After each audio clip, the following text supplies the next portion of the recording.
لا حول ولا قوة إلا بالله العلي العظيم.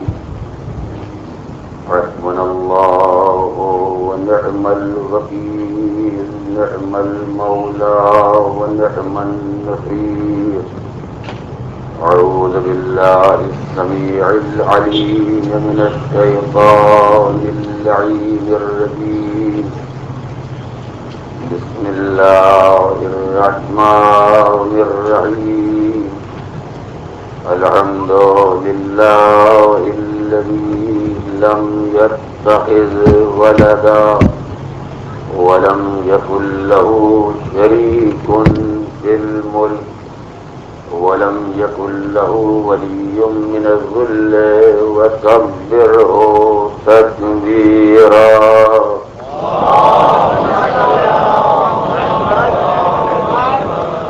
والصلاة والسلام والتحية والإكرام على الرسول النبي الأمي الذي أرسله بالحق بشيرا ونذيرا وداعيا إلى الله بإذنه وسراجا منيرا.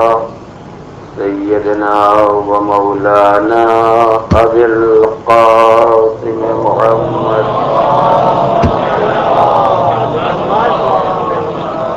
وعلى أهل بيته الطيبين الطاهرين الغر الميامين المعصومين الذين أذهب الله عنهم الرجس وطهرهم تطهيرا.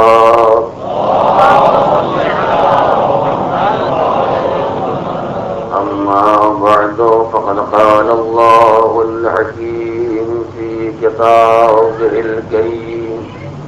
بسم الله الرحمن الرحيم. لقد أرسلنا رسلنا بالبينات وأنزلنا معهم الكتاب والميزان ليقوم الناس بالقسط وأنزلنا الحديد فيه بأس شديد ومنافع للناس وليعلم الله من ينصره ورسله بالغيب إن الله قوي عزيز. صلوات الرحمن.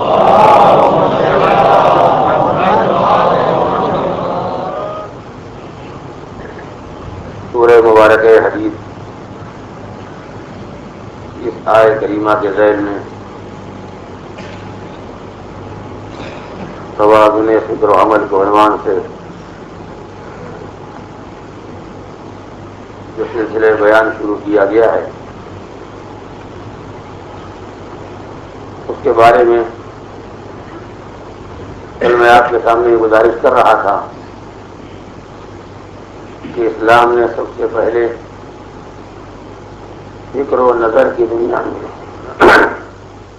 عقائد اور نظریات کی دنیا میں توازن اور اعتدال قائم کیا،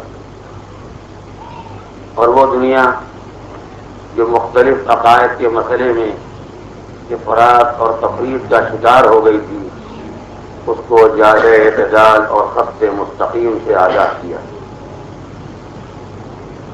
آج حسب قانون مجھے آپ کے سامنے یہ گزارش کرنا ہے کہ اسلام نے عملی دنیا میں کس طرح اعتدال اور توازن پیدا کیا ہے، لیکن اس سلسلے بیان کے آغاز سے پہلے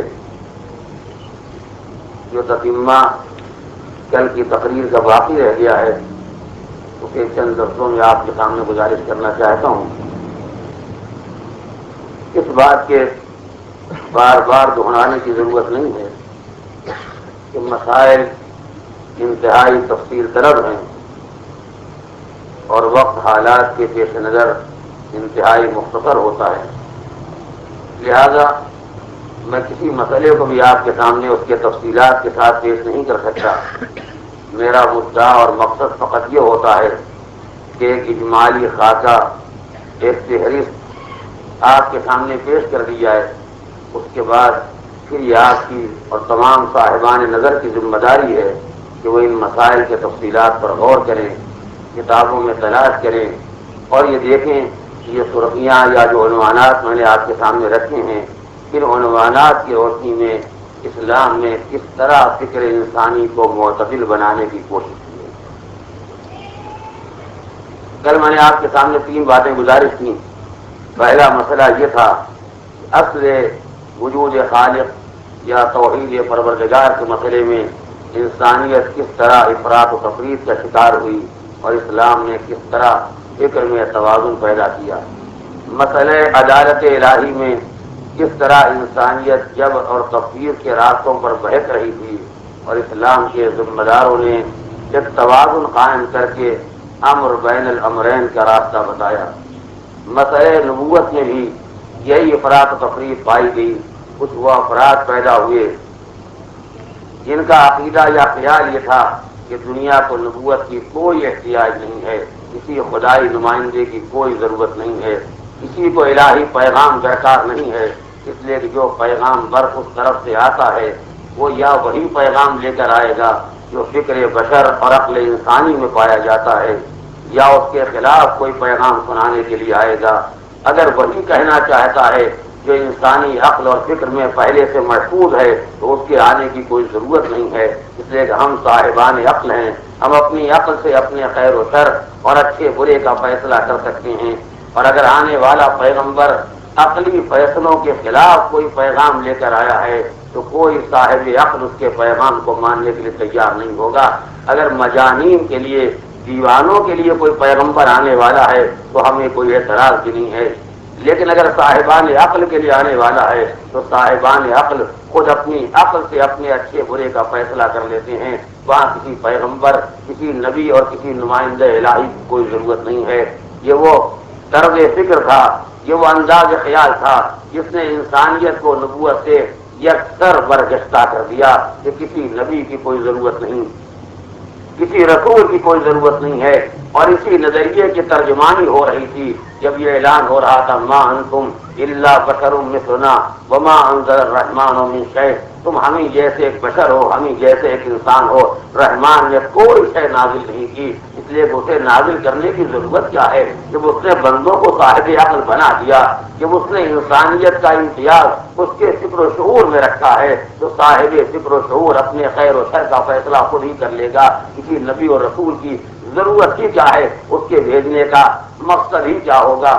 اسی کے برخلاف ٹھیک اس کے مقابلے میں دوسرا نظریہ پیدا ہوا جس کا خیال یہ تھا کہ نبوت ادھر کا کوئی منصب نہیں ہے، ضرورت ہی کیا ہے کہ ادھر سے بھیجے جائے، جو بھی صاحب کمال ہو جائے گا، جس کے پاس بھی اعلیٰ درجے کی فکر پیدا ہو جائے گی، جو صاحب فن، صاحب ہنر ہوگا، اسی کو نبی ہونا چاہیے، وہی پیغمبر ہو جائے گا۔ اسی لیے ایک ادھر سے انکار کا راستہ نکلا، ایک ادھر سے برابری کا راستہ نکلا، اور ہر صاحب عقل نے اور ہر پڑھے لکھے نے اپنے واسطے نبوت کا ایک نیا راستہ کھولنا چاہا۔ قرآن مجید نے، دین اسلام نے دونوں کے درمیان ایک اعتدال اور توازن قائم کیا۔ وہ نظریہ بھی غلط ہے کہ جہاں یہ خیال پیدا ہو جائے نہ کوئی آیا ہے نہ کسی کے آنے کی ضرورت ہے، اور یہ خیال بھی غلط ہے کہ جو پڑھا لکھا ہو جائے وہی نبی ہو جائے گا، وہی رسول ہو جائے گا۔ اس دیہات میں پیدا ہوا یہ پیغمبر ہو گیا، اس گاؤں میں پیدا ہوا وہ پیغمبر ہو گیا۔ جس کو 4 انسانوں نے پڑھا لکھا کہہ دیا اسی کے دل میں نبوت کی خواہش کروٹیں بدلنے لگی۔ اسلام نے کہا ہم ایسے نظریات کے قائل نہیں ہیں، یاد رکھو ہم نے انہیں شکل بشر ہی میں بھیجا ہے، ہم نے انسان کو انسان ہی بنایا ہے، ہم نے ہر نمائندے کو انسان ہی بنا کر بھیجا ہے، مگر ہمارے پیغام کا انکار نہیں کیا جا سکتا۔ اتنا تو پہچانا ہوتا جب پیغمبر پیغام پر ہوتا ہے تو پیغام دوسرے کا ہے، اپنے گھر میں کیسے بنائے گا؟ اگر نبی پیغام ساز کا نام ہوتا، اگر نبی رسالت ساز کا نام ہوتا تو ہر پڑھا لکھا ایک پیغام بناتا اور پیغام والا ہو جاتا، ایک نظریہ قائم کرتا اور نظریہ ساز ہو جاتا۔ لیکن جب اس کا نام پیغام پر ہے تو پیغام پر تو پیغام لے جانے والا ہوتا ہے، پیغام بنانے والا نہیں ہوتا۔ اپنے گھر میں نبی بن جانے والا پیغام ساز ہو سکتا ہے، پیغام پر نہیں ہو سکتا۔ لہذا اپنے گھروں میں نبوت کا تصور اپنے ذہنوں سے نکالو. اس کے بعد یہ مسئلہ رہ جائے گا جب تم صاحبان عقل تھے, صاحبان فکر تھے, تو نبی کے بھیجنے کی ضرورت ہی کیا ہے؟ تو اتنا یاد رکھنا. میں نے عرض کیا کہ میں ہر مسئلے کو بطور عنوان ہی گزارش کر سکتا ہوں, تفصیلات کا موقع نہیں ہے. اتنا تم نے سوچا ہوتا کہ ہم نے ہی عقل دی ہے اور ہم نے ہی نبی بھیجا ہے. جب ہم نے صاحبان عقل کے درمیان نبی بھیجا ہے تو دونوں کے دائرے عمل میں کوئی تو فرق رہا ہوگا, کوئی مسئلہ رہا ہوگا جس کی بنا پر عقل مندوں کے درمیان ہمیں نبی اور رسول بھیجنے کی ضرورت پڑی. تو اس حقیقت کو یاد رکھنا, عقل کا کام ہے قوانین کا فیصلہ کرنا, کلیات کا فیصلہ کرنا, قواعد کا فیصلہ کرنا, مگر قواعد کی تفصیلات کا سمجھانا یہ عقل کا کام نہیں ہے. قوانین کے جزیات کا فیصلہ کرنا یہ عقل کا کام نہیں ہے. یعنی بہت واضح سی بات ہے, ایک انسان نے آپ کو ایک گلاس پانی پلایا, آپ کی عقل, آپ کی عقل, آپ کی حکمت, آپ کی شرافت, آپ کی انسانیت کا یہ مطالبہ تو ہے کہ جب اس نے پانی دیا ہے تو احسان کیا ہے, احسان کیا ہے تو شکریہ ادا کرنا چاہیے. مگر شکریہ کیسے ادا کیا جائے گا یہ سماج کے قوانین طے کرتے ہیں, یہ مسئلہ عقل طے نہیں کرتی. یہی وجہ ہے کہ دنیا میں سینکڑوں قوانین اور سینکڑوں طریقے شکریہ کے ایسے رائے ہیں جو ہمیں پسند ہی نہیں ہیں, ہماری عقل کے خلاف ہیں. مگر جب وہ سماج میں چلے جائیں گے تو وہی کریں گے جو سماج کرتا ہے. اس کے معنی کیا ہوگے کہ سماج والوں کا اس بات پر اتفاق ہے کہ قانون بنانا عقل کا کام ہے, عمل درآمد کا طریقہ معین کرنا یہ ہمارا کام. ہر سماج نے یہ اختیار اپنے ہاتھ میں رکھا ہے کہ اپنی قوانین پر عمل درآمد کیسے کیا جائے گا. ایک سماج ہے کہ جس نے یہ قانون بنایا ہے کہ بزرگوں کا احترام ہونا چاہیے, حاکموں کا احترام ہونا چاہیے, سلاطین کا احترام ہونا چاہیے, علماء کا احترام ہونا چاہیے. یہ سب نے طے کیا, مگر ایک سماج نے طے کیا احترام کے معنی یہ ہے کہ جب ان کے سامنے جاؤ تو اگر سر پر ٹوپی ہو تو اسے اتار دینا. توجہ کریں, ایک سماج نے یہ فیصلہ کیا کہ احترام کے معنی یہ ہے کہ اگر سر پر ٹوپی ہے, حیث ہے, تو اس بزرگ کے سامنے جانا تو اسے اتار دینا. یہ ہے طرز احترام. دوسرے سماج نے ٹھیک اس کے متوازن دوسرا نظریہ بنایا. دیکھو جب کسی بزرگ کے سامنے جانا تو اگر ننگے سر بھی ہونا تو ننگے سر خبردار نہ جانا بلکہ ٹوپی پہن کے جانا. یہ نماز میں ٹوپی کا التزام جو مسلمانوں میں پایا جاتا ہے یہ وہی سماجی طریقہ ہے. یہ روایات کا قانون نہیں ہے, یہ حدیثوں کا قانون نہیں ہے, یہ وہی سماجی طریقہ ہے جس کو یوں سمجھایا جاتا ہے کہ جب کسی بڑے کے سامنے جاتے ہو تو آخر ٹوپی پہن کے جاتے ہو, خدا تو سب سے بڑا ہے.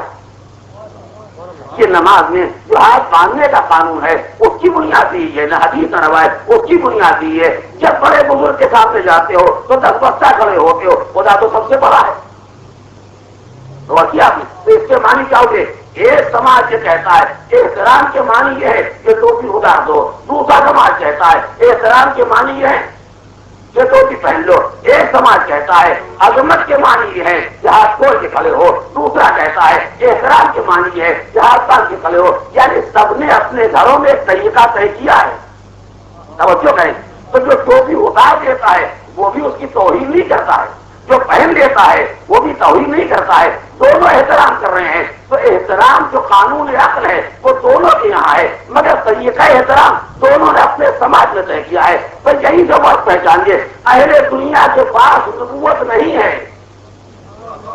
توجہ کریں, اہل دنیا کے پاس قانون الہی نہیں ہے, اہل دنیا کے پاس خدا کا پیغام نہیں ہے. تو وہ قانون لیتے ہیں عقل سے, طریقہ بناتے ہیں سماج میں.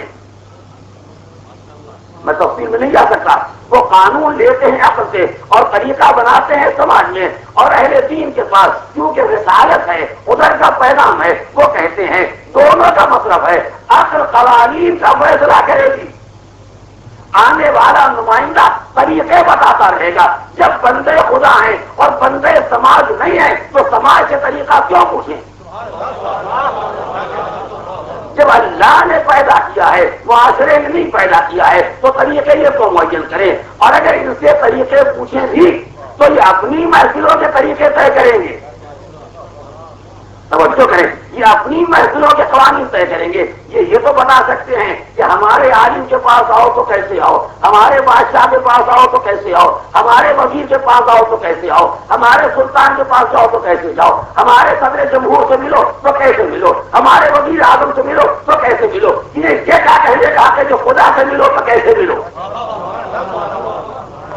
انہیں یہ کیا کہنے کا ہے کہ خدا کی بارگاہ میں جاؤ تو کیسے جاؤ. یہ اپنے درباروں کے قاعدے طے کریں, توجہ کریں, یہ اپنے درباروں کے قوانین طے کریں. انہیں خدائی بارگاہ کا قانون طے کرنے کا حق نہیں ہے. اور نہ یہ کہنے کا ہے جب ان کے سامنے یوں جاتے ہیں تو اس کے سامنے بھی ایسے ہی جانا چاہیے. میں نے جملہ کا اس کی معنویت پہچانیے. جب ان بڑوں کے سامنے ایسے جاتے ہیں تو اس کے سامنے بھی ایسے جانا چاہیے. یعنی ابھی تو نبی ہم جیسا تھا, اب پڑھتے پڑھتے خدا بھی ہم جیسا ہو گیا. صرف فراقین کے قوانین ہیں وہ خدا کے گھر میں چلے گئے. تو مذہب کو اتنا کہنے کا تو حق ہے کہ جن کو یہاں حاکم بنایا ان کے سامنے جاؤ تو ان کے قوانین پر عمل کرو, اور جو واقعی حاکم ہے جب اس کی بارگاہ میں جاؤ تو جو قانون وہ معین کرے گا اس کے مطابق کام کرنا پڑے گا. سارا پڑے محمد والے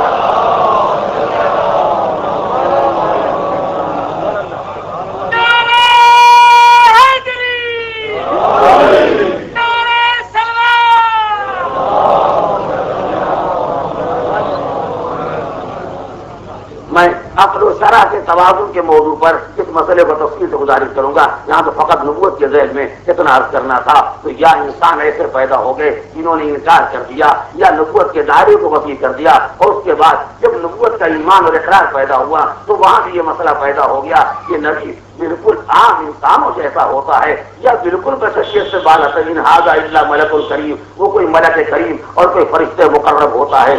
اسلام نے درمیانی راستہ نکالا, نہ اسے ملک کہو نہ اسے فرشتہ کہو اور نہ اسے بالکل اپنا جیسا انسان سمجھو. یہ تمہاری برادری کا ہے, یہی پیدا ہوا ہے مگر یہاں والا نہیں ہے. یہ منزل وہی ہے, یہ مرکز الہام ہے. اس کی حیثیت عام انسانوں سے بالکل مختلف ہے. جب نبوت میں یہ مسئلہ پیدا ہو گیا, توجہ کریں, جب نبوت میں یہ مسئلہ پیدا ہو گیا یا اتنے اونچے ہو جائیں یا بالکل ہمیں جیسے ہو جائیں, تو یہ دو طرح کے نظریات امامت کے بارے میں بھی ہونے ہی چاہیے. اس سے کہ انسانیت ہر مسئلے میں افراط و تفریط کا شکار رہی. کچھ ایسے پیدا ہوئے جن کو امامت کی ضرورت ہی نہیں ہے اور نہ ہونی چاہیے, اس سے کہ جن کو نبوت کی ضرورت نہیں ہے. توجہ کریں, جن کو نبوت کی ضرورت نہیں ہے ان کو امامت کی ضرورت کیا ہوگی. اس لیے کہ امامت تو نبوت ہی کے پیغام کو آگے بڑھانے کا نام ہے. جس کے پاس اتنی بڑی عقل پیدا ہو گئی ہے کہ اس کو اصل پیغام ہی کی ضرورت نہیں ہے, تو پیغام کے تحفظ کی کیا ضرورت ہوگی, پیغام کے محافظ کی کیا ضرورت ہوگی. اور ایسے صاحبان عقل ہمیشہ پیدا ہوتے رہے ہیں جنہوں نے اپنی عقل کے آگے نبوتوں کا اعتبار نہیں کیا. جملے کی قیمت پہچانیے گا, اپنی عقلوں کے آگے نبوتوں کا اعتبار نہیں کیا. فرق یہ ہے کہ ایسے انسان جب تک دائرے کفر میں رہے ہمت سے کہتے رہے ہم نبوت کے قائل نہیں ہیں, جب تک دائرے کفر میں رہے ہمت سے اعلان کرتے رہے ہمیں نبوت کی ضرورت نہیں ہے, ہم صاحبان عقل ہیں. جب کلمہ پڑھ کے ادھر آ گئے تو اب انکار نبوت کی گنجائش تو نہ رہ گئی مگر اتنا مسئلہ باقی رہ گیا. ہماری عقل کے آگے ان کی عقل کیا ہے, لہٰذا ان کی عقل پر شبہ ہو سکتا ہے, اپنی عقل پر شبہ نہیں ہو سکتا. یہ وہی نظریہ تھا جو ادھر سے منتقل ہو کے ادھر آیا, ورنہ نبی کے مقابلے میں اگر اپنی عقل کا خیال کل نہ پیدا ہوتا تو کلمہ پڑھنے کے بعد آج کیسے پیدا ہو جاتا. پڑھے محمد علیہ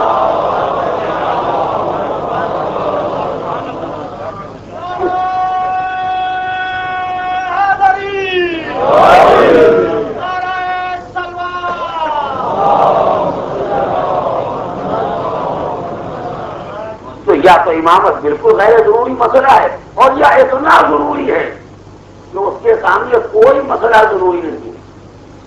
تو ماشاء اللہ برابر تقریریں سنتے رہتے ہیں, ان حقائق کو تو باخبر ہیں, ان کی تفصیل میں چلا جاؤں گا تو میرا تو موضوع رہ جائے گا. یا بالکل غیر ضروری مسئلہ ہے یا اتنا ضروری ہے تو اس کے آگے پھر کوئی مسئلہ نہیں.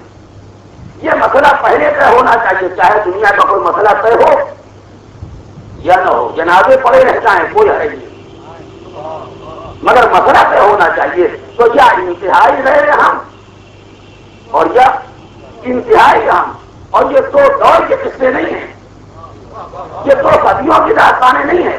کبھی کبھی تو ایسا ہوتا ہے کہ چند لمحوں میں نظریات بدل جاتے ہیں، چند لمحوں میں نظریات تبدیل ہو جاتے ہیں. یعنی 2 دن پہلے 1 دن پہلے مسئلہ اتنا غیر ضروری رہتا ہے کہ کوئی نہیں پوچھتا کہ آپ چلے جائیں گے تو کیا ہوگا، اور 1 دن کے بعد اتنا ضروری ہو جاتا ہے کہ آپ رہیں یا نہ رہیں مسئلہ پہلے سے ہونا چاہیے. فرق پہچانا آپ نے، اسی کا نام ہے افراط و تفریط. کبھی انسان حد سے آگے بڑھ جاتا ہے، کبھی پیچھے رہ جاتا ہے. اسلام اعتدال اور توازن قائم کرنا چاہتا ہے. جیسے ہم نے کہا تھا کہ صاحبان عقل و شعور کو نبوت درکار ہے، مگر اپنے گھر کی نبوت درکار نہیں ہے، ادھر کی نبوت درکار ہے. بس میں نے بات کو مکمل کر لیا. صاحبان عقل و شعور کو رسالت درکار ہے، مگر اپنے گھر کا بنایا ہوا پیغام درکار نہیں ہے، ادھر کا آیا ہوا پیغام درکار ہے. ایسے اسلام نے جب توازن فکر قائم کیا تو کہا امامت درکار ہے، قیادت درکار ہے، ریاست درکار ہے، امت کو ذمہ دار درکار ہے، مگر جیسے نبی درکار تھا مگر یہاں کا بنایا ہوا نہیں، وہاں کا بھیجا ہوا. ایسے ہی نبوت کے خاتمے پر امامت درکار ہے، قیادت درکار ہے، مگر گھریلو قیادت درکار نہیں ہے. جس کا پیغام تھا اسی کا لانے والا تھا، جس کا پیغام ہوگا اسی کا بچانے والا ہوگا، اسی کا تحفظ کرنے والا ہوگا. لہذا نہ وہ راستہ اختیار کرو نہ یہ راستہ اختیار کرو جو زیادہ اعتدال ہے، اس معتدل راستے پر آؤ. نہ حد سے آگے بڑھ جاؤ نہ پیچھے رہ جاؤ. میں اس جملے کی قیمت آپ سے چاہتا ہوں. اسلام میں توازن ہے، امامت کا نظریہ کسی توازن کی نشاندہی ہے. آگے بڑھ جاؤ گے افراط کہا جائے گا، پیچھے رہ جاؤ گے تفریط کہی جائے گی. توازن کے معنی ہے کہ درمیان میں رہو، اور امامت کسی توازن کے قیام کے لیے ہے. امامت کسی اعتدال کے قیام کے لیے. اگر کوئی صاحب عقل اتنی کمزور عقل والا ہے جو امامت کا یہ عقیدہ نہیں سمجھتا کہ امامت نہ آگے پہنچانے کا نام ہے نہ پیچھے رہ جانے کا نام ہے، توازن اور اعتدال کا نام ہے، تو پیغمبر نے کہا جن کی عقل کام نہیں کرتی ان کی آنکھیں تو کام کرتی ہیں، جن کا شعور کام نہیں کرتا ان کی نگاہیں کام کرتی ہیں. میں منظر نگاہوں کے سامنے جاؤں تاکہ معلوم ہو کہ امامت اسے اعتدال کا نام ہے. کیا نہ آگے بڑھنے کی اجازت ہے نہ پیچھے ہٹنے کی اجازت ہے. اور اسی توازن کا اعلان غدیر کے میدان میں ہو رہا تھا.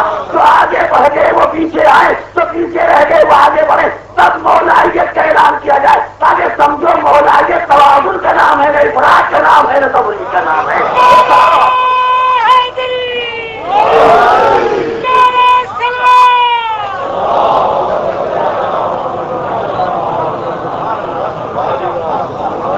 امامت اعتدال قائم کرنے کا نام ہے، توازن قائم کرنے کا نام ہے. نہ کسی کو آگے بڑھ جانے کی اجازت ہے نہ کسی کو پیچھے رہ جانے کی اجازت ہے. ورنہ پیچھے والوں کا انتظار کر لینا تو آسان تھا. جو اس گرمی میں پریشانی میں آگے بڑھ گئے ان کو بیچاروں کو جانے دیجیے. جب جانے دیجیے تو امامت میں یہ اجازت رہ جائے گی اس کا کہ چاہے آگے بڑھ جائے.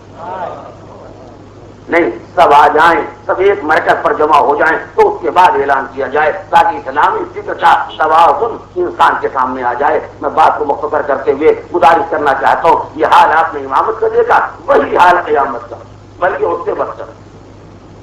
یہاں بھی افراط و تفریط کے 2 راستے نکلے. ایک نظریہ یہ پیدا ہوا قیامت کی کوئی ضرورت ہی نہیں، اس لیے اگر وہ آ گئی تو قیامت ہی آئے گی. لہذا قیامت کا خیال ذہن سے نکال دو، بغیر اس کے حریت فکر نہ پیدا ہو. قیامت کا عقیدہ جب تک دل و دماغ سے نکلے گا نہیں، فکر میں آزادی نہیں پیدا ہوگی، عمل میں آزادی نہیں پیدا ہوگی. انسان پابند ہو کے رہ جائے گا. ہر وقت قیامت کا خیال ہے وہاں حساب دینا ہوگا، وہاں سوال ہوگا، وہاں جواب دینا ہوگا. ایک مصیبت ہے، کچھ نہیں کر سکتے ہیں. لیکن قیامت ذہن سے نکل جائے، قیامت ذہن سے نکل جائے تو کتنی آزادی ہو جاتی ہے. ایک قیامت کا انکار کرو، اس کے بعد جو چاہو کرو، یہ کوئی پابندی عائد کرنے والا نہیں ہے. لہذا اگر انسان کی آزادی کو برقرار رکھنا ہے، اگر حریت کا تحفظ کرنا ہے تو عقیدہ قیامت کو ذہن سے نکالنا ہوگا. جب قیامت کا خیال نکل جائے گا تو انسان واقعی آزاد ہو جائے گا. انسان کی فکر کو آزادی مل جائے گی, اتنا آزاد ہو جائے گا چاہے ابن سعد بن جائے, چاہے شمر بن جائے, چاہے یزید بن جائے, چاہے فرعون بن جائے, چاہے حامان بن جائے, چاہے شداد بن, جو چاہے ہو جائے. اس لیے قیامت ہی ہے جو روکے رہتی ہے, یہ قیامت ہی ہے جو انسان کو روکے ہوئے ہے. خبردار ایسے اعمال نہ کرنا, ان کا حساب دینا ہوگا. لہٰذا قیامت کو بیچ سے ہٹاؤ تاکہ انسانیت کو سکون ملے, انسان کو آزادی ملے. ایک نظریہ یہ تھا. دوسرا نظریہ ٹھیک اس کے مقابل پیدا ہوا, جنہوں نے کہا قیامت تو بہت ضروری ہے, قیامت بہت ضروری ہے, مگر انتظار قیامت بہت خطرناک ہے.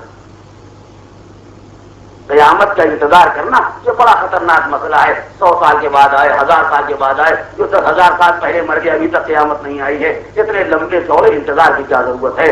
آج مرے کل قیامت, آج مرے کل قیامت, یعنی جو کہہ کے گئے کل سامنے آ جائے گا.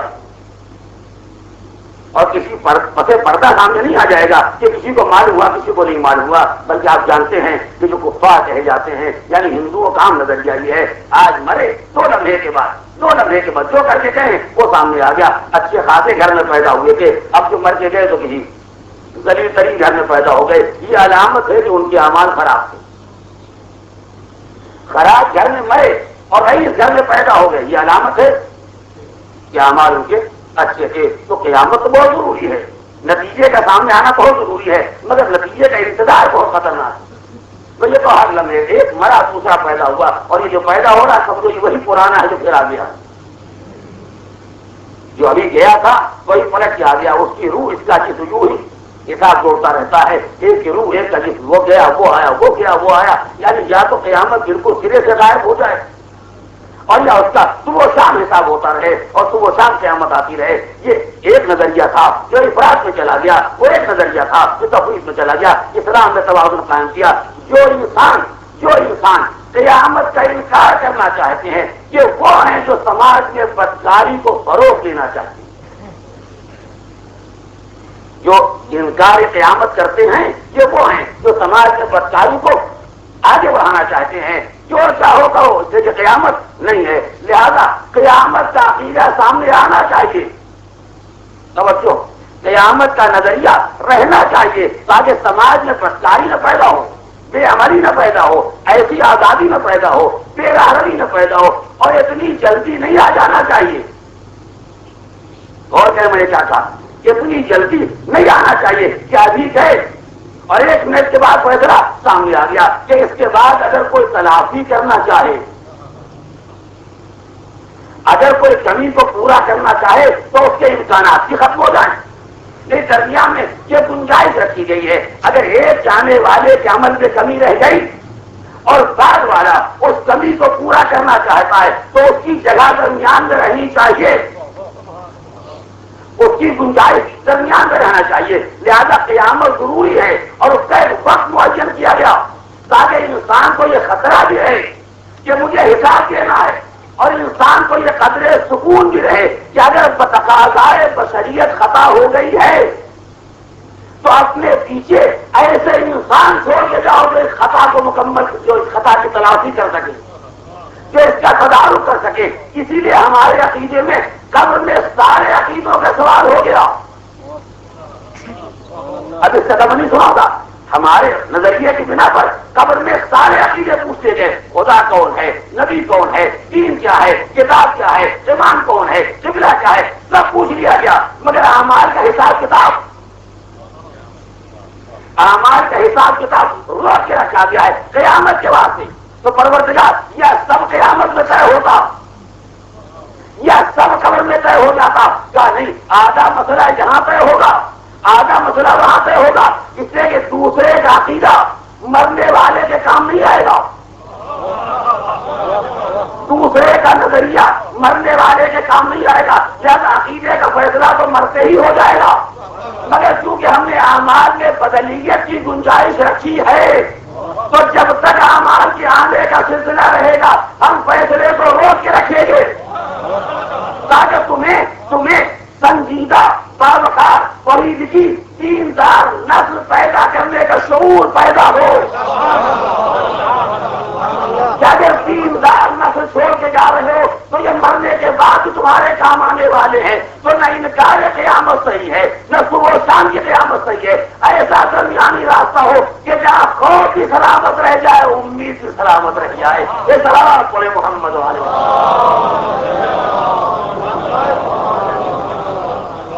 بس عزیزان محترم, یہ تقیمہ تھا جو میں نے آپ کے سامنے عرض کیا ہے. اگرچہ ظاہر یہ مسائل بڑی حد تک علمی ہیں اور ان کو سمجھنے اور سوچنے کے واسطے کچھ تھوڑا بہت انسان کو خود بھی پڑھنا پڑتا ہے, اس لیے شاید بعض افراد کی دلچسپی کا مرکز نہ بن سکے, مگر ہمارے بنیادی عقائد ہیں, لہٰذا ان پر انسان کو متوجہ رہنا پڑے گا تاکہ کسی وقت کوئی غلط فہمی نہ پیدا ہو سکے اور کوئی انسان کسی کو دھوکہ نہ دے سکے, مبتلا فریب نہ کر سکے. اس کے بعد جب منزل عمل آئی تو وہاں بھی وہی حال دیکھا, یا افراط یا تفریط. ایک اعلان یہ ہے, عمل کی کوئی ضرورت نہیں. ابھی عقیدے سے مقابلہ نہیں ہے, وہ میں کل عرض کروں گا. عمل کی کوئی ضرورت نہیں, انسان آزاد جو چاہے کرے. دوسرا نظریہ ٹھیک اس کے مقابلے میں, سوائے عمل کے کچھ نہیں. دن عمل رات عمل, نہ تجارت نہ زراعت نہ کاروبار نہ کھانا نہ کمانا نہ بچے نہ گھر نہ خاندان نہ سماج نہ معاشرہ. پہاڑوں کی بلندی غاروں کی گہرائی, چلے جاؤ عمل کرتے رہو, بس اس کے علاوہ اور کچھ نہیں چاہیے. تو یا ویسے بھی عمل بن جاؤ کہ کچھ نہیں, اور یا ایسے بعمل ہو جاؤ کہ سوائے ایک مخصوص طرز کے اعمال کے اور کچھ نہیں. ساری دنیا چھوڑ دو, سب تو اونچے ہو جاؤ. یہ کیا ہے؟ یہ وہی فرق و تفریق ہے کہ آگے بڑھتے ہیں تو اتنا آگے بڑھ جاتے ہیں کہ انسانیت کو ایک غائب میں محدود کر دیا, انسانیت کو ایک پہاڑ کی چوٹی پر محدود کر دیا, انسانیت کو دریاؤں کے کنارے لے جا کے پھینک دیا, سارے سماج سے محروم کر دیا, اور یا اتنا آزاد کر دیا جو چاہو جیسے چاہو. کسی عمل کی کوئی پابندی نہیں ہے, کسی قانون کی کوئی پابندی نہیں ہے. تو یا بالکل بعمل بنایا جائے یا انتہائی کثیر العمل بلکہ دائم العمل. توجہ کریں, دائم ہر وقت بس ایک مخصوص اعمال ہے, پوری کو انجام دیتے رہو. اس کے علاوہ تمہیں دنیا میں نہ زندہ رہنے کا ہے اور نہ زندگی کے قوانین ہیں. اگر آپ متوجہ ہیں تو میں درمیان میں لفظ کہنا چاہتا ہوں, اسی سے آپ مسئلے کی اہمیت کو پہچانیں گے. تو ایک آواز یہ ہے کہ کوئی عمل نہیں, ہم کسی عمل کے پابند نہیں. دوسری آواز یہ ہے کہ نہیں, مخصوص اعمال یہی ہماری زندگی ہے, اس سے زیادہ ہمیں کچھ نہیں کرنا ہے. انہی اعمال کو ہر وقت انجام دیتے رہو, انہی اعمال میں ساری زندگی گزار دو. روحانیت اسی کا نام ہے, روحانیت اسی کا نام ہے. پہاڑوں اور غاروں کی زندگی ایسے ہی نظریات میں گزاری جاتی ہے, مگر مذہب میں ایک درمیانی راستہ نکالا. نہ بے عمل بنانا چاہتے ہیں,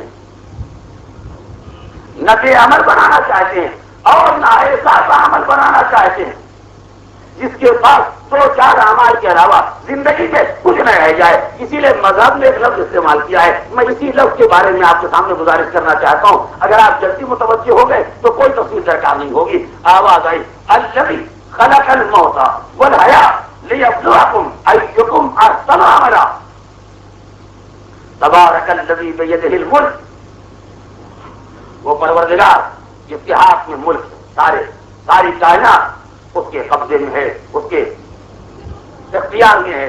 وہو علی کل شیء قدیر, وہ ہر شے پر صاحب قدرت ہے, صاحب اختیار ہے. الذی خلق الموت والحیات, وہ خدا وہ ہے جس نے موت کو پیدا کیا, حیات کو پیدا کیا. کیوں؟ لیبلوکم, تاکہ تمہارا امتحان لے, تمہیں آزمائے. آزما کے کیا دیکھنا چاہتا ہے؟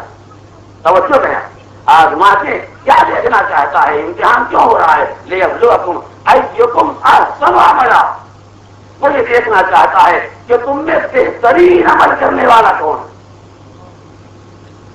اس لفظ کی قیمت اگر آپ نے نہیں پہچانی تو میرا آئندہ سارا بیان بے معنی ہو کر رہ جائے گا. لیبلوکم ایکم احسن عملا, اس نے موت و حیات کو پیدا کیا اس آزمائش کے لیے, اس امتحان کے لیے کہ تم میں بہترین عمل کرنے والا کون ہے.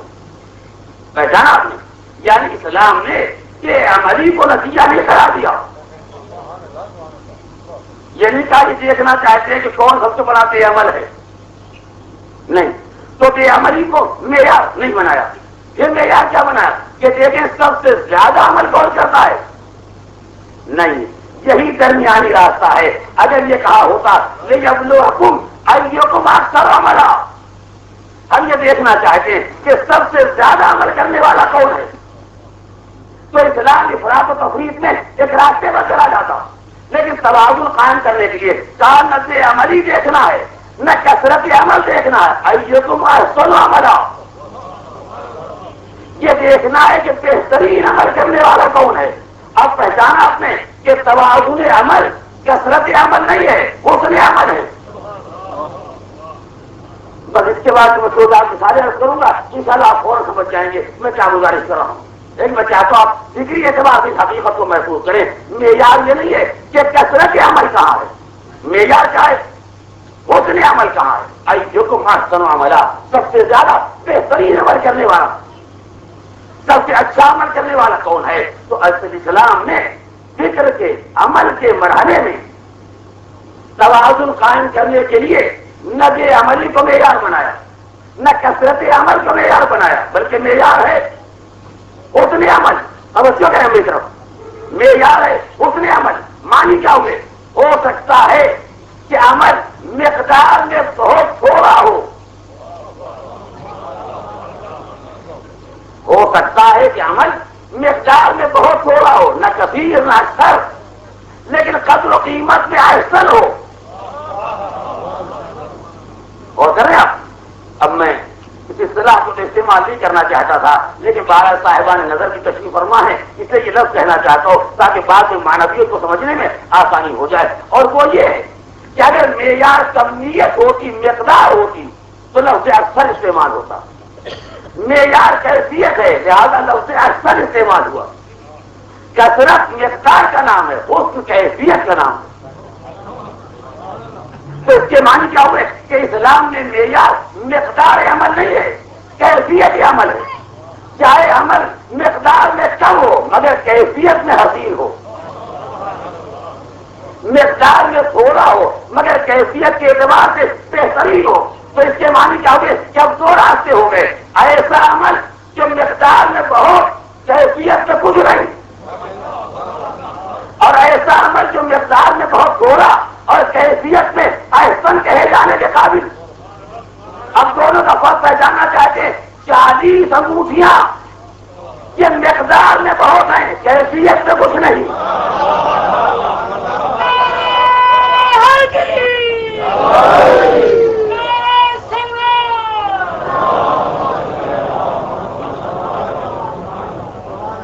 آپ ایک طرف ایک انگوٹھی رکھ دیجیے اور ایک طرف 40 رکھ دیجیے، اکثر کس کو کہیں گے؟ 40 ہی تو اکثر ہوگا ایک کے مقابلے میں۔ تو اگر معیار اکثر ہو تو 40 سب کچھ ہے، ایک کچھ نہیں ہے، مگر کیونکہ معیار احسن ہے، بہترین عمل، تو ہو سکتا ہے 40 اکثر ہو کے بھی احسن نہ ہو سکے، اور ایک اس کے مقابلے میں اقل ہو کے بھی احسن ہو جائے۔ دونوں کا فرق کیا ہوگا؟ اگر 40 50 100 چلی جائیں اور کوئی خبر وہاں تک نہ پہنچے تو اس کے معنی یہ اکثر ہے مگر ایسا نہیں ہے، اور اگر ایک جائے مگر تاج ولایت لے کے آئے تو عمل مقدار میں کم ہے مگر کیفیت میں احسن کہے جانے کے قابل۔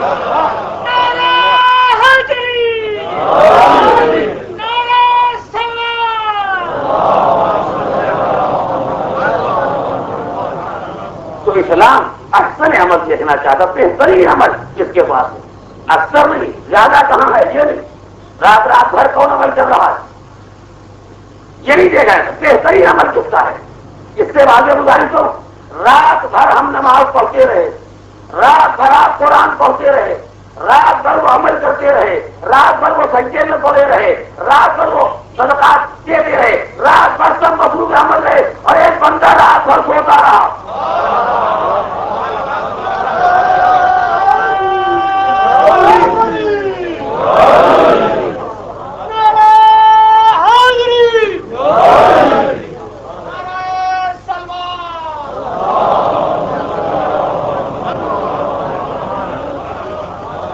ایک بندہ رات بھر سوتا رہا، اور جب نتیجہ سامنے آیا تو رات بھر کے ہمارے مسلح کا قیام میں پتا چلا کہ اس کے مقابلے بیکار نہیں گیا، رات بھر کے ہماری تلاوت وہ درجہ نہ حاصل کر سکی، اس لیے کہ جتنا ہم رات بھر کا عمل کرتے رہے یہ عمل اکثر ہے کبھی طلب رضا سے زیادہ کچھ نہ ہوا، یہ سوائے طلب رضا کے کچھ نہ ہو سکا، اور وہ ایک نہیں، وہ طلب رضا نہیں ہے، وہ قیمت رضا ہے۔ معلوم یہ ہوا کہ معیار احسنیت ہے، معیار اثریت نہیں ہے۔ اب یہاں پر ایک جملہ میں اپنے طور کا کہنا چاہتا ہوں، دیکھیں کتنے افراد سمجھتے ہیں۔ جو رات بھر ہمیشہ مصلی پر رہا، توجہ کریں، جو رات بھر ہمیشہ مصلی پر رہا، ہزار ہزار تکبیروں کی آواز، اس سے بحکم خدا نبی نے کہا سو جاؤ، اس سے بحکم خدا نبی نے کہا سو جاؤ۔ حضور آپ کو ایک مٹھی انگریزے کھینچ دیں گے، کفار اندھے ہو جائیں گے، آپ چلے جائیں گے، بستر خالی ہو جائے گی۔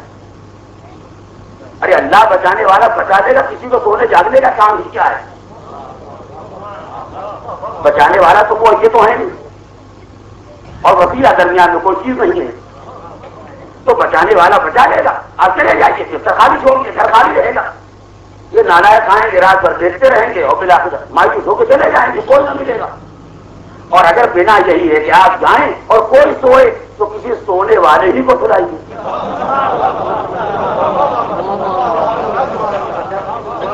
ساری امت میں رات بھر سونے والا کوئی ہے ہی نہیں۔ یعنی آج کے زمانے میں اگر مجھ سے کوئی یہ کہے کہ ایک آدمی چاہیے رات بھر سونے والا، تو میں کہوں ایک نہیں، 1000 2000 4000 جتنے کہیے، اور جتنی لمبی رات ہو جائے اتنے سونے والے۔ 4 بجے صبح ہو تو انشاءاللہ یہ سوتے ملیں گے، 5 بجے صبح ہو تو یہ سوتے ملیں گے، 7 بجے صبح ہو تو یہ سوتے ملیں گے، 12 بجے سورج نکلے جب بھی انشاءاللہ یہ ایسے باہمت مسلمان تو ہو، کچھ تو ایسے ہیں کہ ان کو سورج اسرافیل ہی جگہ سکتا ہے، تو ایسے سونے والے بہت ملیں گے۔ ہاں رات پر جاگنے والے، عبادت کرنے والے وہ 2 4 سے 10 کم ملتے ہیں، مگر سونے والے ان کی کیا کمی ہے؟ تو حضور اگر کسی کو سونا ہی ہے تو کسی سونے والے کو لے آئیے، وہ سوتا ہے، آپ تشریف لے جائیے۔ ایک اچھے خاصے بندے خدا کا مسلح چھوڑوا کے، ایک رات بھر نماز پڑھنے والے کی نماز تک چڑھا کے اس کے بعد سو جاؤ، میں کیا کروں، حکم خدا ہے سو جاؤ۔ عجیب و غریب بات کہہ رہا ہوں، آپ سے کبھی نہیں سنی ہو، مگر آپ پہچانیے میں کیا کہنا چاہتا ہوں۔ ایک اچھے خاصے رات بھر عبادت کرنے والے جس کی تکبیر کی آواز محلہ بھر سنے، اسے اٹھا کے مسلح سے اور کہا سو جاؤ، پھر اکیلا بستر میں سو جاؤ، میں جا رہا ہوں، حکم خدا ہے۔ میں نبی سے کہوں حضور یہ کیوں، یا خدا سے پوچھو پروردگار اور بندے سے کسی کو سلا دیا ہوتا، یہ نہیں بندہ کیوں جو مسلح چھوڑ جایا؟ تو قدرت نے آج مسلح سے اٹھا کے علی کو بستر پیغمبر کو سلا کے یہ واضح کر دیا کہ نماز ہر ایک کی نیند سے بہتر ہو جائے۔ توجہ کریں، نماز ساری دنیا کے سونے سے بہتر ہو جائے مگر علی کے سونے سے بہتر نہیں ہے۔ اس کے اگر وہ بہتر ہو تو مسلح چھوڑا کے بستر بنایا جاتا۔ ایک شرارت ہے محمد عالم۔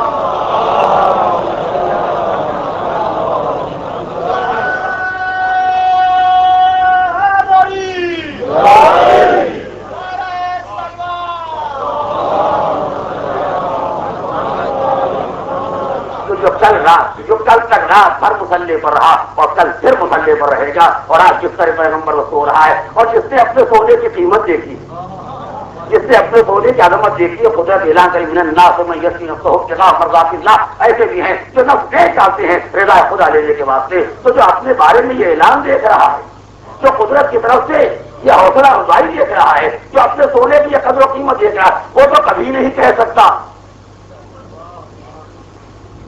توجہ کریں، وہ کبھی نہیں کہہ سکتا ہے۔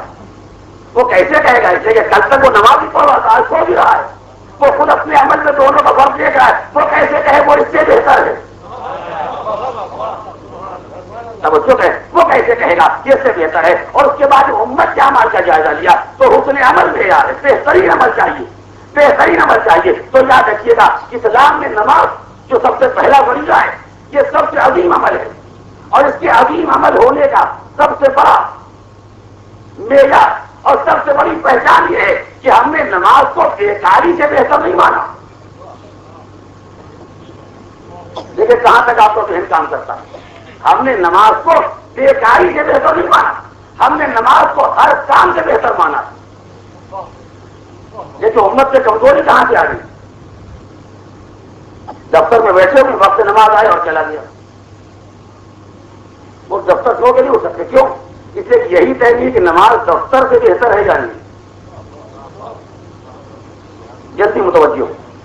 یہی طے نہیں ہے کہ نماز دفتر سے بہتر ہے یا نہیں ہے. دکان پر بیٹھے رہے، وقت نماز آیا اور چلا گیا، دکان نہیں چھوڑی. کیوں؟ اس لیے یہی طے نہیں ہے کہ نماز دکان سے بہتر ہے یا نہیں. سائٹ پر کام کر رہے ہیں، وقت نماز آیا اور چلا گیا، اس لیے کہ انہوں نے کبھی یہ سنا ہی نہیں ہے کہ سائٹ پر کام کرنے سے نماز بہتر ہے یا نہیں ہے. جتنا سنا ہے اتنا یاد ہے. توجہ ہے، جتنا سنا ہے وہ نہیں بھولے، وہ یاد ہے. مگر یہ کبھی سنا ہی نہیں ہے کہ نماز دفتر سے بہتر ہے، نماز دکان سے بہتر ہے، نماز کاروبار سے بہتر ہے، نماز ہر کام سے بہتر ہے. اگر یہ سنا ہوتا تو توازن برقرار رہ جاتا. مگر جتنا سنا اتنا یاد رہ گیا. اسی لیے اسلام نے روز اول نعرہ دیا جب نماز کے لیے بولا تو کہا حی علی خیر العمل، بہترین عمل کے لیے آؤ، بہترین عمل کے آؤ. یعنی سارے اعمال سے بہتر عمل کا نام ہے نماز. اگر نماز دفتر سے ٹکرا جائے تو دفتر بہتر نہیں، نماز بہتر ہے. اگر دکان سے ٹکرا جائے تو دکان بہتر نہیں ہے، نماز بہتر ہے. اگر بینک سے ٹکرا جائے تو بینک بہتر نہیں ہے، نماز بہتر ہے. اگر صحرا سے ٹکرا جائے تو صحرا بہتر نہیں ہے، نماز بہتر ہے. عظمت کو یوں پہچانو کہ سارے اعمال ایک طرف، سارے اعمال ایک طرف، اور اکثر اعمال جس کو خیر عمل کہا گیا ہے وہ یہ بندگی پروردگار ہے. تو اللہ کثرت عمل سے امتحان نہیں لیتا، اللہ حسن عمل سے امتحان لیتا ہے. کتنی مثالیں آپ کو چاہیے. ہم نے راہ خدا میں اپنا چوتھائی گھر لٹا دیا. آپ ہمارے مقابلے پر آئے، آپ نے آدھا گھر لٹا دیا. وہ ان کے مقابلے پر آئے، انہوں نے سارا گھر لٹا دیا. مگر لوٹنے والے تو لے گئے، جواب کہیں سے نہ آیا. چوتھائی گھر تو چلا گیا مگر جواب کچھ نہیں آیا. آدھا گھر چلا گیا، اطلاع کوئی نہ آئی. پورا گھر چلا گیا، رسید نہیں آئی. کیوں؟ اس سے کہ یہ اس غریب پہ گھر گیا، وہاں تو کوئی قرآن بنتا نہیں ہے. وہ سائل سے گھر گیا، وہاں تو کوئی آیت چلتی نہیں ہے. کوئی مسکینوں کے ہاں گیا، وہاں تو کوئی آیت بنتی نہیں ہے. تو خبر کہاں سے آئے گی؟ رسید کہاں سے آئے گی؟ تو سارا گھر چلا گیا، کوئی خبر نہ آئی اور 3 روٹیاں چلی گئی.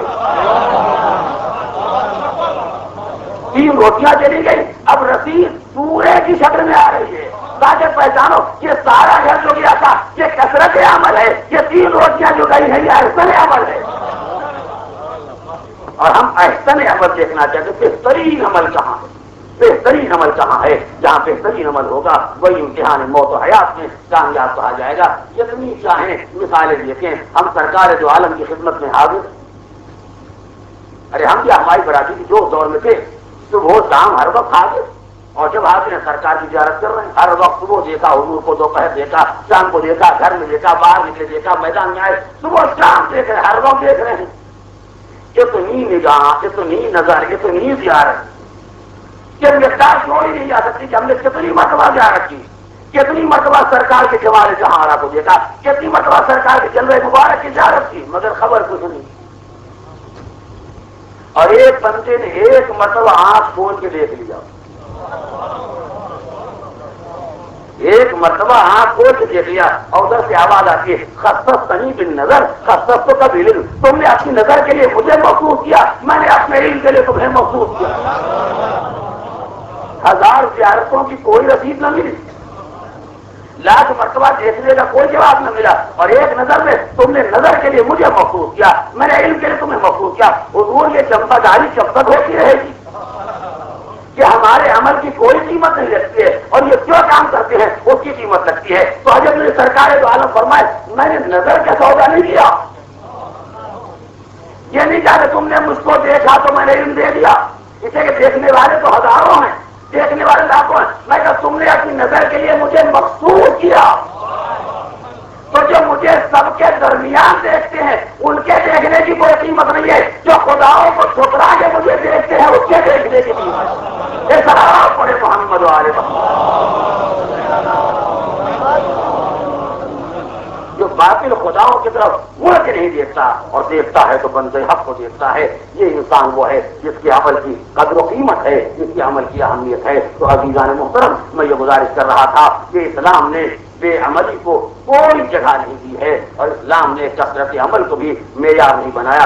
احسن عمل ہونا چاہیے، بہترین عمل ہونا چاہیے، خیر عمل ہونا چاہیے۔ جتنا عمل بہتر ہوتا جائے گا انسان کے مراتب و درجات اسی اعتبار سے آگے بڑھتے جائیں گے۔ اور اب میں یہ بات کو یہیں پر تمام کرنا چاہتا ہوں، کل گزارش کروں گا کہ اسلام میں عمل کی وہ قدر و قیمت ہے، اسلام میں عمل کی وہ قدر و قیمت ہے کہ اسلام میں کوئی رشتہ بے عملی کا نہیں۔ کل میں اس کی تفصیل کروں گا، اسلام میں بے عملی کی کوئی جگہ نہیں۔ کثرت عمل ہی معیار نہیں ہے، معیار حسن عمل ہے۔ ایک روٹی ہو، ایک انگوٹھی ہو، ایک نگاہ ہو، ایک عمل ہو، مقدار میں کتنا بھی کم ہو، مگر ایسا ہونا چاہیے اللہ دن لڑے رات لڑے، کس میدان میں اس میدان میں جہاں چاہو چلے جاؤ، بڑے بڑے فاتح دیکھے، بڑے بڑے ساون سورما دیکھے، بڑے بڑے تلوار کے دھری دیکھے، بڑے بڑے میدان کے مجاہد دیکھے، اور سب کے مقابلے میں ایک ضربت دیکھی، سب کے مقابلے میں ایک ضربت دیکھی جو سرکار دو عالم ایران کہیں ضربت علی یوم الخندق افضل من عبادت الثقلین۔ ایک ضربت علی کی روز خندق عبادت ثقلین پر بھاری ہے، یعنی ثقلین کی عبادت ایک طرف ہے اور ایک ضربت ایک طرف ہے۔ آپ یہ نہ دیکھیں ضربت ایک ہے، اس لیے کہ معیار قلت و کثرت نہیں ہے، معیار حسن عمل ہے۔ ایک ضربت نہ دیکھو، ایک تلوار نہ دیکھو، ایک ہاتھ ایک وار نہ دیکھو، یہ دیکھو یہ وار کدھر سے چلا کدھر گیا، اثر کیا ہوا، نتیجہ کیا ہوا۔ کافر کو مارا وہ بھی ایک ضربت ہے، مشرک کو مارا وہ بھی ایک ضربت ہے، بے دین کو مارا وہ بھی ایک ضربت ہے، لا مذہب کو مارا وہ بھی ایک ضربت ہے، اور سب کے خلاصے کلے کفر کو مارا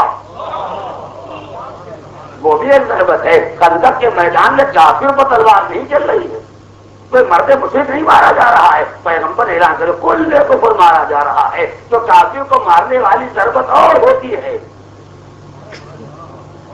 مشرک کو مارنے والی ضربت اور ہوتی ہے، اور کل کفر پر جو وار ہوتا ہے وہ اور ہوتا ہے۔ جب انسان کافر کو مار لیتا ہے تو مسلمان کہا جاتا ہے، اور جب کل کفر کو مار لیتا ہے تو کل ایمان کہا جاتا ہے۔ یہ سارا پڑے محمد علیہ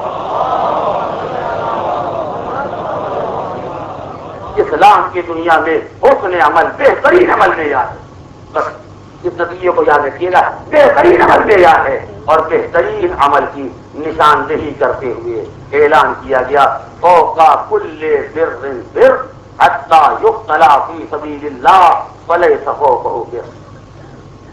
ہر نیکی سے بہتر نیکی ہے، ہر عمل خیر سے بہتر عمل خیر ہے۔ آپ نے فقیر کو 1 روپیہ دیا، دوسرے 2 روپیہ دیا، زیادہ کاری خیر کیا۔ آپ نے 2 رکعت نماز پڑھی، 4 رکعت نماز پڑھی، آپ نے ایک کار خیر کیا، انہوں نے 2 کی، آپ نے ایک کار خیر کیا، انہوں نے آپ سے بہتر کار خیر کیا۔ ہر عمل خیر سے بہتر عمل خیر ہے، ہر نیکی سے بالاتر نیکی ہے۔ حتی یقتل فی سبیل اللہ، یہاں تک انسان راہ خدا میں قتل ہو جائے، راہ خدا میں شہید ہو جائے، وہ نئے صفوں کو پھر تو بھی اس سے بالاتر کوئی نیکی نہیں۔ آپ متوجہ رہیں، بیان کو آخری منزل تک لے آیا، اور اس نتیجے کو اگر آپ محسوس کر لیں گے تو سینکڑوں محمد اعتراضات کے جوابات آپ کو اسی افتتاح میں مل جائیں گے۔ یہ اسلام کا معیار ہے، ہر نیکی سے بالا کر نیکی ہے، یہاں تک کہ انسان راہ خدا میں قتل ہو جائے، شہید ہو جائے، بڑے سفوں کو پھر تو اس سے بالا کر کوئی نیکی نہیں ہے۔ تو اس کے معنی کیا ہوئے کہ سب سے بالا کر نیکی راہ خدا میں شہید ہو جانا، اور اللہ امتحان کس بات سے لیتا ہے، ایکم احسن عملا، کہ بہترین عمل کرنے والا کون ہے، اور شہادت سے بہتر کوئی کام، شہادت سے بالا پر کوئی نیکی نہیں ہے۔ تو جو امتحان موت و حیات سے کامیاب ہونا چاہتے ہیں ان میں شہادت کا حوصلہ ہوگا، شہادت سے فرار نہیں ہوگا۔ اس سے احسن عمل بہترین نیکی جس سے بالا پر کچھ نہیں ہے وہ ہے راہ خدا میں شہادت۔ اب کے لوگ سمجھایا کرتے ہیں جب جانتے ہیں کہ مسجد میں قاتل ہے تو کیوں چلے گئے، اس لیے کہ ان کے یہاں زندہ رہنا بہتر ہے، شہید ہونا بہتر نہیں۔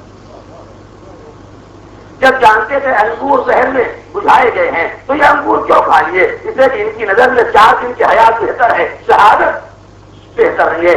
جب جانتے ہیں کہ آگے مقصد ہے تو کیوں چلے گئے؟ اس لیے کہ ان کے یہاں زندہ رہنے کی قیمت ہے، شہید ہونے کی کوئی قیمت نہیں ہے۔ اور اسلام کا معیار یہ ہے کہ شہادت سے بالا تر کوئی نیکی نہیں ہے۔ تو جو قدر شہادت جانتے ہیں، جو معیار اسلام جانتے ہیں، وہ شہادت کے لیے ہر وقت تیار ہیں۔ تو ان کا اتنا کام ہوتا ہے کہ تحفظ کا انتظام کرتے رہیں تاکہ شہادت رہے، خودکشی نہ بننے پائے۔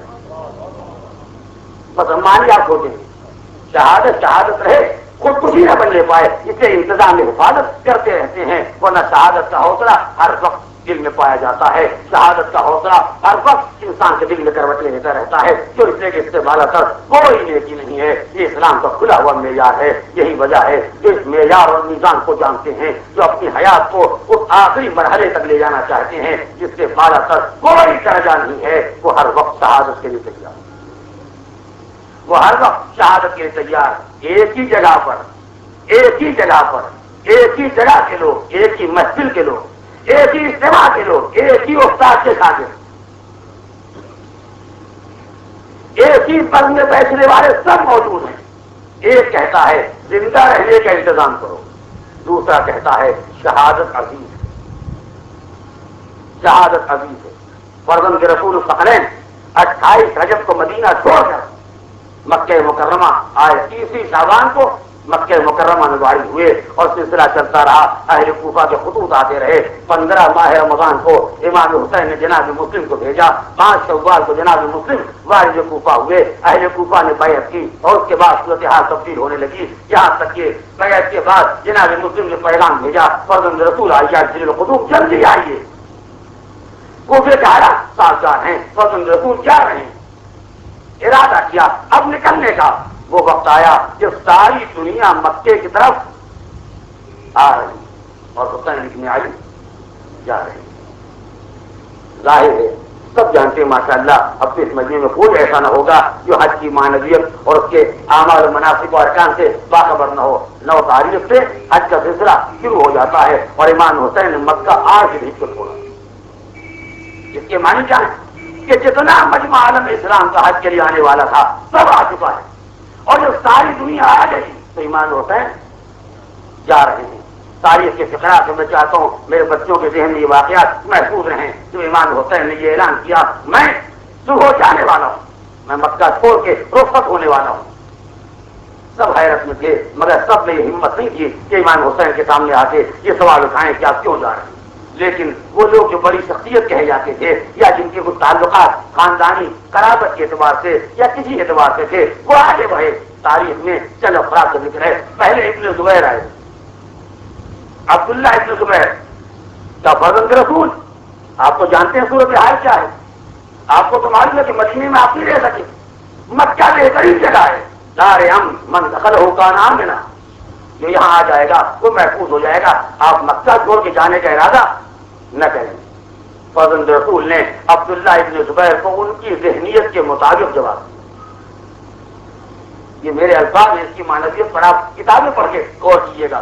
عبداللہ ابن زبیر کو ان کی ذہنیت کے مطابق جواب دیا، میں یہ منظر دیکھ رہا ہوں کہ سرزمین حرم پر قتل کی تیاریاں مکمل ہو گئی ہیں، لباس احرام میں خنجر چھپائے جائیں گے، حالت طواف میں مجھے قتل کیا جائے گا، میں نہیں چاہتا کہ زمین حرم کی بے حرمتی ہو۔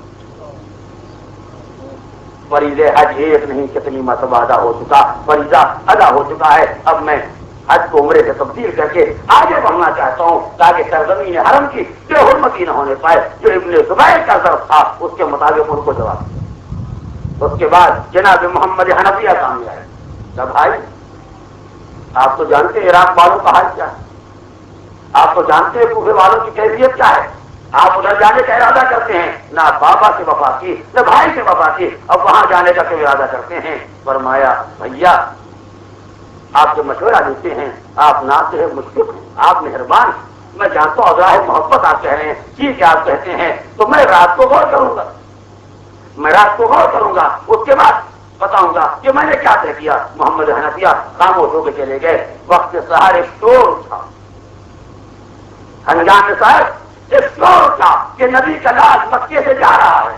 محمد حنفیہ بے چین ہو کے آئے امام حسین کی خدمت میں، کہا بھیا آپ نے تو کہا تھا کہ میں غور کروں گا اس کے بعد فیصلہ کروں گا، آپ نے مجھے فیصلہ بتایا نہیں اور جانے کے لیے تیار ہو گئے۔ کہا بھیا جب میں رات کو بستر پر لیٹا تو میں نے نانا کو دیکھا، بس آپ متوجہ انشاءاللہ بہت مثالوں میں نے نانا کو دیکھا۔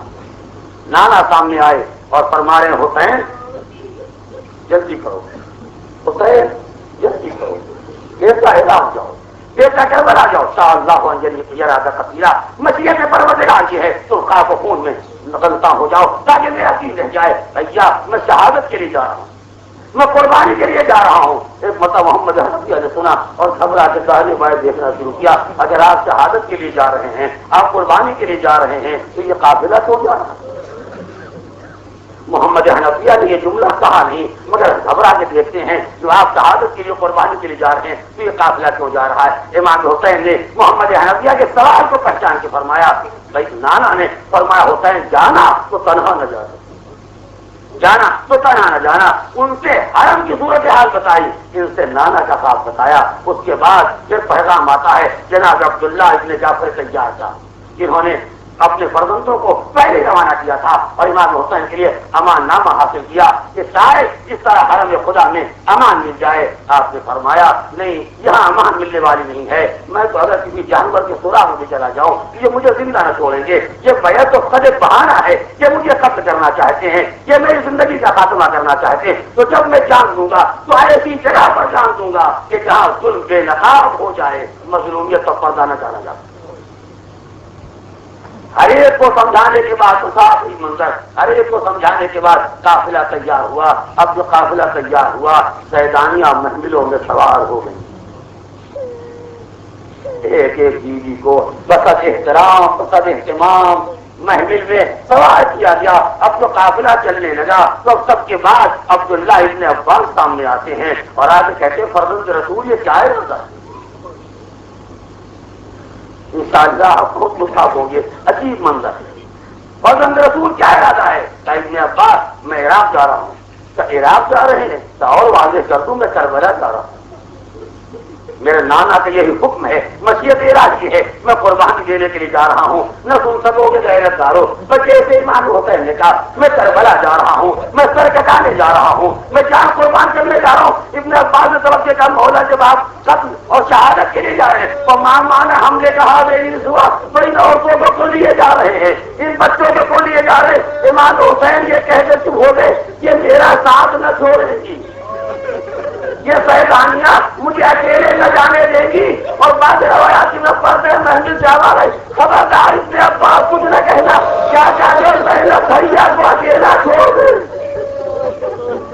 کیا چاہے کہ بہن بھائی کے ساتھ چھوڑ دے، یہ نہ ہو سکے گا جب تک زینب زندہ ہے اپنے ماں جائے کے ساتھ دے گی۔ جو زینب نے مکے میں کہا تھا وہ کربلا میں کر کے دکھلا دیا، جب وہ آخری سجدے میں تھے تو کوئی نہ تھا مگر زینب بلندی پر اجرکم اللہ، خدا آپ کو کسی غم میں نہ رلائے سوائے غم آل محمد کے۔ بس عزیزو آخری فقرہ اور مجلس تمام، امام حسین مکے سے چلے ایک ایک منزل طے کرتے ہوئے، پہلی منزل منزل ترمیم آئی اور آگے بڑھے، منازل کو طے کرتے ہوئے منزل ضرور سامنے آئی، منزل سالبیہ سامنے آئی، منزل زبارہ سامنے آئی، منزل سراب سامنے آئی، ساری منزلیں سو حسن کی منزل آئی، ساری منزلیں طے کرتے ہوئے 18 منازل طے کر کے امام حسین اتر زمین پر پہنچے، جہاں پہنچنے کے بعد چلتے چلتے ایک مرتبہ گھوڑا خود رک گیا۔ نانا اور نواسے کے سفر میں کتنی مشابہت پائی جاتی ہے۔ جب سرکار دو عالم مکے سے ہجرت کر کے مدینے آئے تھے لوگوں نے کہا حضور ہمارے مہمان ہو جائے، فرمایا یہ میرے اختیار میں نہیں ہے، یہ مشیت الہی کے ہاتھوں ہے، جہاں میرا ناکا رک جائے گا میں وہاں رک جاؤں گا۔ اور امام حسین چل رہے ہیں، ایک مرتبہ گھوڑا رک گیا، پر جیسے گھوڑا رک گیا امام حسین نے کہا میری منزل آ گئی، میری منزل آ گئی۔ قدرت کا اہتمام یہ ہے، مشیت الہی ہے کہ میں یہی بیان کروں گا۔ انہیں جملوں کی کا ترجمہ سنا کے اور مجلس تمام کرنا چاہتا ہوں۔ جیسے گھوڑا روکا امام حسین گھوڑے سے اتر پڑے، پوچھا بھائیو یہ بتاؤ اس زمین کا نام کیا ہے؟ اس سرزمین کا نام کیا ہے؟ کسی نے کہا اسے سب سے فرات کہتے ہیں، کسی نے کہا اسے قف کہتے ہیں، کسی نے کہا اس کو غازیہ کہتے ہیں، اس کے اثرات نینوا کی بستی ہے، ورنہ اللہ اسم آخر، کیا اس کا کوئی اور نام بھی ہے؟ تو کہنے والے نے کہا ہاں یقال لہا کربلا۔ بس ماہ محرم کی دوسری تاریخ تھی جب نبی دانے کا قافلہ اور سرزمین کو بھاری ہوا، جس کو کربلا کہا جاتا ہے۔ مجھے سنت امام حسین کا نام حاضری ارض کربن و بلا، بس یہ زمین کرب و بلا ہے، یہ کرب کی منزل ہے، یہ بلا کی منزل ہے۔ تین ذکر امام حسین کے ہیں، آپ سن سکے تو سنیں اور دیکھیں کیسے برداشت کر سکتے۔ ورنہ ہاں ہونا محت حال لینا، ہاں ہونا محت حال لینا، بھائی یہ جگہ وہ ہے جہاں ہمارا قافلہ ٹھہرے گا، ہمارا قافلہ ٹھہرے گا، ناکے دکھائے جائیں، پیدانیوں کو اتارا جائے، تو یہ آخری منزل ہے جہاں ہمارا قافلہ ٹھہرے گا۔ ہاں ہونا تجھ بہت فال ہونا، یہ وہ جگہ ہے جہاں ہمارے بچے سنبھا کر دیے جائیں گے۔ غیر دعویٰ آخری جملہ کیا ہمارے بچے دبا کر دیے جائیں گے۔ وہاں ہونا صبح حلیم ہونا، یہ وہ جگہ ہے جہاں ہماری بیویوں کو قیدی بنایا جائے گا۔ اللہ آج دوسری محرم کی تاریخ اور وہ منظر نگاہوں کے سامنے آ گیا جب شہادت حسین کے بعد خیمے چلیں گے، چادریں چنیں گی، میدانیوں کو قیدی بنا کے لے جایا جائے گا۔ سيعلم الذين ظلموا أي منقلب ينقلبون إنا لله وإنا إليه راجعون۔ إلهي بحق الزهراء وأبيها وبعلها وبنيها بار لها جملہ مومنین کو اعمال صالحہ کی توفیق عطا فرما۔ جو بیمار حق بیمار کربلا انہیں شفاء کامل و عاجل عطا فرما۔ جو مشتاق حج و زیارات انہیں حج و زیارات سے مشرف فرما۔ پرچم اسلام کو سربلند فرما، پرچم کفر و شرک و نفاق کو سرنگو فرما، ظہور امام نے تعجیل فرما، ہمیں ان کے اصحاب و انصار و عوام ماتم حسین فرزند نبی آئے میدان کربلا میں، فرزند نبی آئے میدان کربلا میں، فرزند نبی آئے تفصیل انما کے شابیر ساتھ لائے، تفصیل انما کے شابیر ساتھ لائے۔ میدان کربلا میں فرزند نبی آئے، میدان کربلا میں فرزند نبی آئے، میدان کربلا میں فرزند نبی آئے، میدان کربلا میں فرزند نبی آئے، تفصیل انما کے شابیر ساتھ لائے، تفصیل انما کے شابیر ساتھ لائے۔ میدان کربلا میں فرزند نبی آئے، میدان کربلا میں فرزند نبی آئے، جکڑے گئے جو بازو رسیوں سے کربلا میں، جکڑے گئے جو بازو رسیوں سے کربلا میں، سہارا کی بیٹیوں کو شادوں سے یاد آئے، سہارا کی بیٹیوں کو آپوں سے یاد آئے۔ میدان کربلا میں فرزند نبی آئے، میدان کربلا میں فرزند نبی آئے، جکڑے گئے جو بازو رسیوں سے کربلا میں، جکڑے گئے جو بازو رسیوں سے کربلا میں، سہارا کی بیٹیوں کو آپوں سے یاد آئے، سہارا کی بیٹیوں کو آپوں سے یاد آئے۔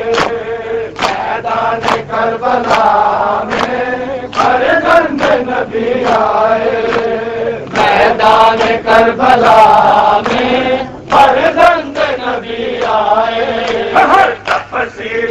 انما کے شبیر ساتھ لائے تفسیر انما کے شبیر ساتھ لائے میدان کربلا میں فرزند نبی آئے میدان کربلا میں فرزند نبی آئے میدان کربلا میں فرزند نبی آئے میدان کربلا میں فرزند نبی آئے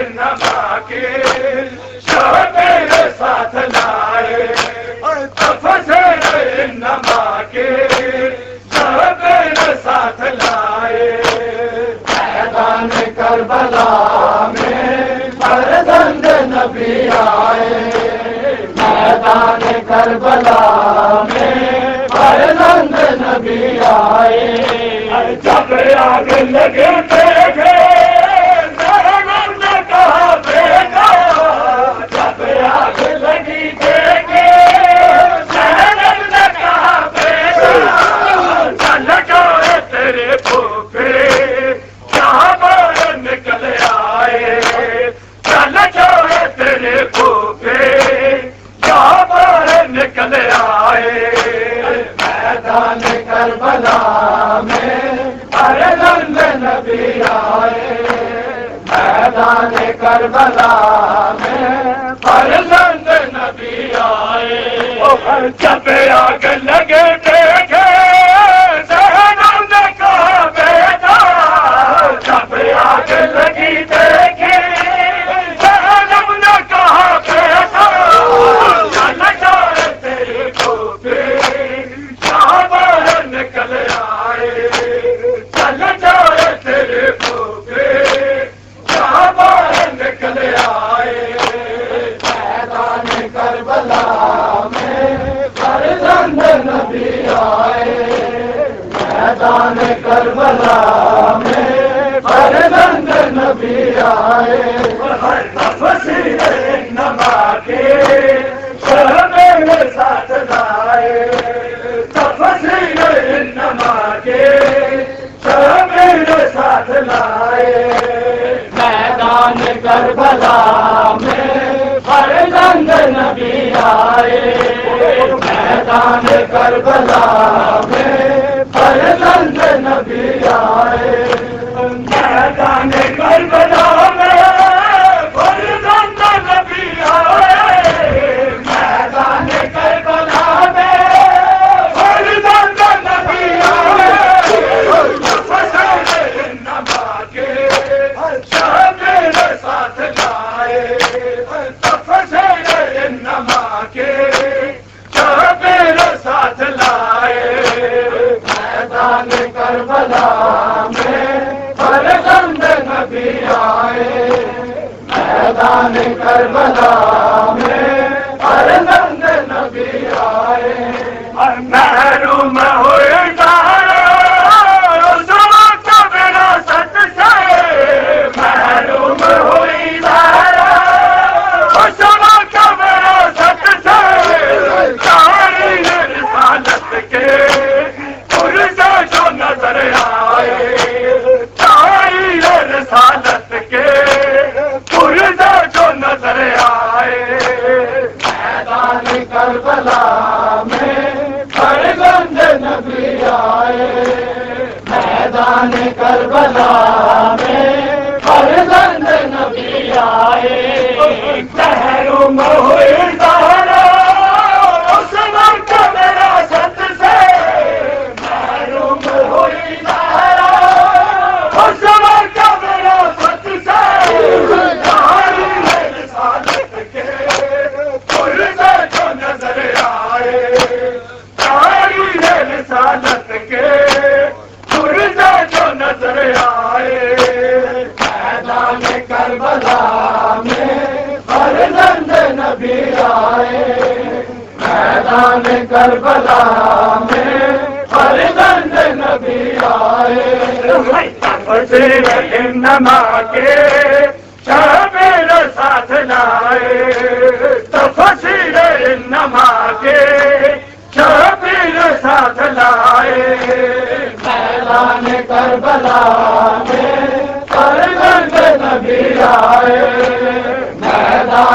کربلا میں فرزند نبی آئے تطہیرت کر دیں گے یاسینت رسیوں میں تطہیرت کر دیں گے یاسینت رسیوں میں قرآن کی آنکھوں سے تیرے کیوں نہ خون آئے قرآن کی آنکھوں سے تیرے کیوں نہ خون آئے میدان کربلا میں فرزند نبی آئے میدان کربلا میں فرزند نبی آئے تطہیرت کر دیں گے یاسینت رسیوں میں تطہیرت کر دیں گے یاسینت رسیوں میں قرآن کی آنکھوں سے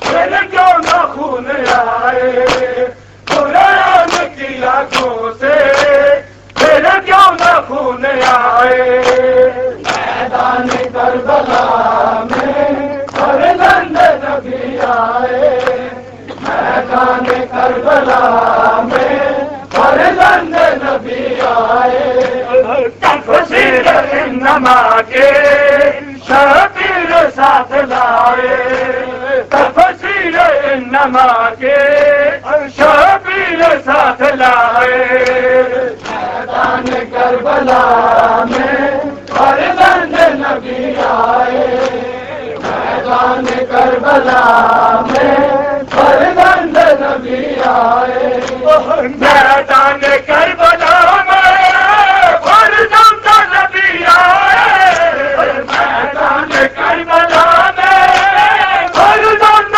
نبی آئے تفسیر انما کے شبیر ساتھ لائے تفسیر انما کے شبیر ساتھ لائے میدان کربلا میں فرزند نبی آئے میدان کربلا میں فرزند نبی آئے دین نبی پہ آیا جب دور مشکل ہوتا دین نبی پہ آیا جب دور مشکل ہوگا جانوں سے بہتر ہے سلامت کام آئے لاکھوں سے بہتر ہے سلامت کام آئے میدان کربلا میں فرزند نبی آئے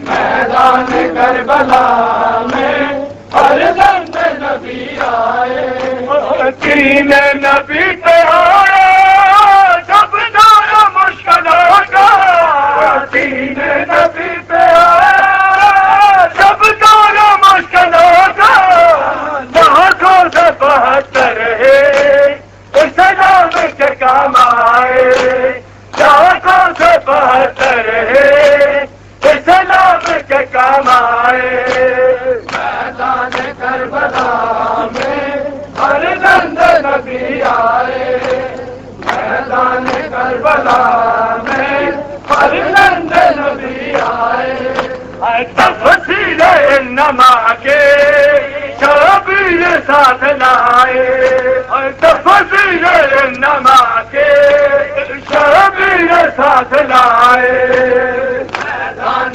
کربلا فرزند نبی آئے میدان کربلا میں فرزند نبی آئے شاہد مباہلا کے پھر پڑے ضرور شاہد مباہلا کی پھر پڑے ضرور سہاروں کی بیٹیوں کو شبیر ساتھ لائے سہاروں کی بیٹیوں کو شبیر ساتھ لائے میدان کربلا میں فرزند نبی آئے میدان کربلا میں فرزند نبی آئے شاہد مباہلا میں پڑے ضرورت شاہد مباہلا